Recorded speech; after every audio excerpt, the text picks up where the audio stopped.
Firewall is banned. What the fuck am I going to play for this YCS? Hey guys, this is Darren Stevenson back with another video. Today I'm going to talk about the top 5 decks post-ban list with Firewall being banned that can take YCS Milan this weekend. And I think these decks are real contenders for the tournament, and I think any one of them could win this YCS for sure. We're still in a diverse meta, so it's not out of the question to see any of these decks win, like I say. So in no particular order, I'll start with the most obvious one, and Sky Striker. So we've seen this deck win the past 3 YCSs, I'm pretty sure. It won 2 of the 200ths, YCS London, and Pasadena. So it's won 4, which is pretty insane, which is crazy to think that it just completely dodged this ban list. But considering the hits, it was probably more of an emergency list, if anything, of sorts, just to like really stop the combo decks from just being out of control. So I think that Konami are very interested in just keeping it like a Sky Striker meta for the time being. And as far as the deck goes, it goes without saying it's probably one of the strongest engines in the game right now because of how versatile it is. Sky Striker Engage is a really unfair card. WIN YCS having good for pushes and just really good defense. Multi-roll is a really unfair card, being able to just set your card advantage. And usually the best player in the mirror match tends to win, so it's a deck that rewards good technical play as well as just being a good deck with overall coverage and having like... It's really difficult to say that Sky Striker has a bad matchup against anything because it can just adapt and beat almost everything, and even if you put it in a difficult situation, the deck's just so versatile it can usually just like play its way out of any situation and just out anything. And post Sidon as well, its side deck is again really versatile. It can like main deck, even the main deck, you can make meta calls and main to just beat the mirror match, or main to have a good turn 1 coverage over everything. And then the side deck, like I mentioned and just didn't elaborate on that, you can put pretty much anything in there just to cover most matchups that were difficult and just make them easy. So yep, pretty easy choice. Next, Altergeist. Just going to pick the 2 that I've played the past 2 weeks. So Altergeist is another easy choice for this event. Something I played the weekend just gone as well, which is something I really enjoyed playing. Has win buttons against Sky Striker as well in Imperial Order and Secret Village. And you can also tailor Altergeist to just have a really strong Sky Striker matchup game 1 and then even stronger post side. Or you can build it to have good coverage against everything. It's personally probably better just to play it to beat Sky Striker and then have your side deck to beat everything else. As Sky Striker, I think, is a better engine than Altergeist. However, Altergeist having those win buttons makes it very appealing. And it's also able to end the game a bit quicker just because it can apply pressure much faster and output more damage faster than Sky Striker can. Which is kind of the trade-off, I suppose. Altergeist can end games a bit quicker, where Striker will grind a little bit more, but its engine's just a bit more versatile. My third choice is another obvious one, Thunder Dragons. So Thunder Dragons is a weird deck. It's not the most consistent deck in the world. Sometimes you can just have in your opening hand and just absolutely fucking brick. But unlike Altergeist, this card has a searchable win condition where Village and Imperial you just have to like hard draw. Whereas in Thunder Dragon, they have a hard counter to Sky Striker by summoning Colossus, which is a mistake. It doesn't let them add any cards.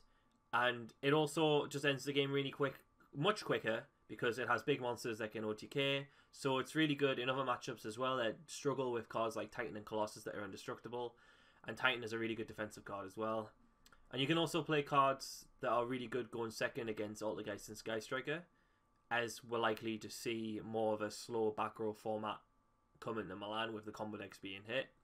You can play cards like Denko Seka, which can like shut down back row, And also the Thunder Kaiju, these two cards are both searchable with the fusion. And also the Kaiju just shuts down Sky Striker to help you just like absolutely OTK and destroy them. And it also plays around Eagle Booster, which Thunder Dragons can struggle to deal with. And then post side, you can side stuff like Rivalry of Warlords, which just has like ridiculous coverage against everything. Being able to not only shut down the best deck with a mistake, searchable win condition, being also having access to Rivalry as well to just bullshit the rest of the matchups as well is just pretty unfair. Which is why it could very well just win the YCS, because it's, as you've seen, it won the UDS just gone as well. It just won the UDS just gone. So it's obviously a strong pick.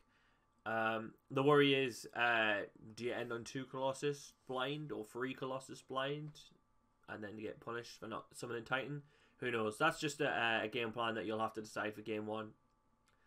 Next pick, Joshua Oosters will be like giggling at this. Burning Abyss. So Burning Abyss is another deck that just won't go away.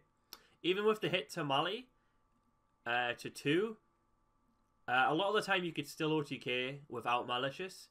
Malicious just made it so it was like an easy button just to make it like if you got Malicious you were winning the game. But Burning Abyss could OTK outside of that. Even like with 5 Burning Abyss monsters, you can still like OTK fairly easily. It's just really stupid because Boral Sword's just your win condition. And you don't really necessarily need Malicious to get to that win condition. Also, the deck can, like I say, like Thunder Dragons can go down the heavy Kaiju route to just make Sky Striker more of a win condition, and then just bane them under that Kaiju so it takes away all their cards away. Deck can OTK, so there's no nonsense. The game's just over once you OTK them, and then it's just quick, no grinding. But it's a deck that can grind, because Beatrice is just a really good card. Going first, it's like pretty hard for Thunder Dragons to deal with, as well as just being a really good defensive card in the mirror match because it can send Fairy Tail Snow, as well as send an engine card utility like Silcoius and Malicious, and also Snow's just a ridiculous extender as well. It finds Thunder Dragons and Sky Strikers really easy because of these win conditions. It might find Thunder Dragon a bit more difficult now that people are putting their monsters in defense mode. But if you're playing cards like Alec and Farfa, that just deals with the board. And also BLS and Hydralanger, those boss monsters, just really make Thunder Dragon just really easy a lot of the time. Plus, like I say, it can't really deal with Beatrice. Thunder Dragon can't deal with Beatrice really well. And then post side, you can either have your hand traps in the main if you're just still worried about combo decks and you just want to have good coverage game 1, or you can just focus more on a Kaiju package. But post side, you can just play cards that help you against matchups that are otherwise difficult, like Altergeist. Play stuff like Reboot so you can OTK them, Twin so you can out those annoying Floodgates that you might lose to. Second's Life's just a really good card. Being able to draw 2 and then replace a card in your hand just makes Burning Abyss still on the map, which I don't have a problem with. I love Burning Abyss, but it probably does have to go eventually. And my final pick, sorry to those people that are thinking about cutting hand traps from their main deck, thinking that combo decks aren't a real threat. But honestly, I really do think that RNG Turbo is still a very valid deck. I'm not sure how it would be built. You could, there's been combos online already posted with the classic Rongo Miniad deck with just the Warrior package ending on Rongo, and even Goki as well. Their new win condition now that they don't have Firewall is to end on Rongo, because rematch helps you get the level 4 and the level 3. And I think this deck is still a contender because it may have lost 1 Mali and 2 Armageddon Knight, but they've gained Connector, which is a really strong normal summon because it summons Dolphin, which rips a card out of their hand. So that baits hand traps, and then if you have another extender, you can just do the full combo still, just 2 cards. I'm pretty sure Goki extender or Warrior extender with another Warrior in hand to give them off Summon Sorceress, which is another card that we're going to get in the special edition to make sure combo decks are still good. It's just really viable strategy. Ending on Rongo with 6 materials a lot of the time is just as good as the U-Link because it is just game. Decks like Altergeist and Sky Striker might be able to outgrind Rongo, because the problem Rongo has is not being able to have a follow-up, especially if it doesn't see Destrudo and not just end the game by dealing 8k. But we'll see. Honestly, I think Rongo could still be a deck that is seen play, just because it's really appealing to have a win condition that just ends the game like that, just like Goki had in the last format with the Gunblower. I'm not sure if like the deck can still Gunblower now, but I'm pretty sure Rongo is like the only win condition it has. What do you think? Do you think I've missed any decks that could win the YCS this weekend? And out of these 5, what do you think is most likely to win the YCS? Don't forget to subscribe to my Twitch and to my YouTube channel, and don't forget to like, share, and subscribe. See you guys later. Hey guys, thanks for watching the video. Be sure to check out more of my content that's hovering around me. Ooh. And also, do you like pretty cards like these? We'll get them even cheaper at Jacob's eBay store with promotion coupon, you guessed it, MAXC5. Follow the URL link below in the description, which will take you to his eBay shop, and the offer will already be applied. So just spend over £5 and you'll be given 5% off your next order. So be sure to click the URL and have a check of your store and see if there's any shiny cardboard that you want to purchase for yourself. And for now, here's a picture of my cat sleeping.